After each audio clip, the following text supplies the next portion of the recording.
ADHD. What is it? I think it's something to do with people who are hyperactive. Is that right? If I'm being completely honest, I have no idea what ADHD is. To my knowledge, ADHD is a learning difficulty that causes the human brain to struggle with paying attention and focusing on one certain thing. I also believe that it causes hyperactiveness and a kind of jumpy persona. They come under special needs in a school. I've known people who have it, but I've never really taken the time to look into it. It causes people to be quite fidgety. Close. ADHD stands for Attention Deficit Hyperactivity Disorder. ADHD can be categorized in two different types. There's hyperactive and inattentive, the latter of which is more commonly known as ADD.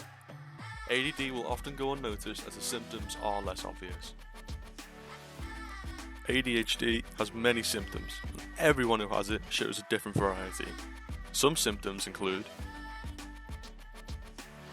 having a short attention span and being easily distracted, appearing forgetful or losing things often, being unable to concentrate on tasks, excessive physical movement and talking, and constantly changing activity or task. There are many more symptoms and characteristics for both hyperactive and inattentive. So who has ADHD, you might ask? Well, around 2 to 5% of the UK's population, 1 in 5 being girls.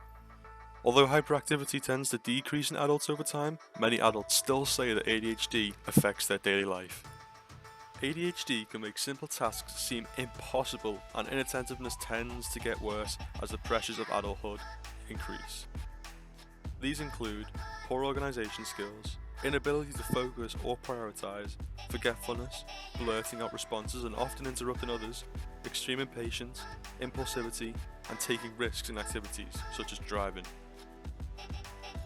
However, ADHD often comes alongside other conditions. Many people who have ADHD have at least one other mental health condition or learning difficulty. These can include anxiety, autism, OCD, epilepsy, dyslexia or dyspraxia. So what about treating ADHD? While it can't be cured, some people find that medication or certain methods help them to manage it. Though medication does not work for everyone, other methods include therapy, social skills training, and diet and supplements.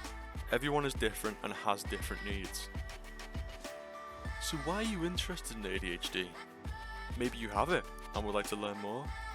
Maybe you heard about it and decided to do some research. Or maybe someone you care about has ADHD and you want to know how to support them.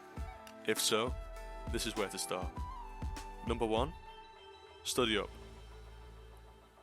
There is a lot of more information on ADHD out there, and with the condition becoming more open in the world, there is more and more every day from blogs, websites and social media.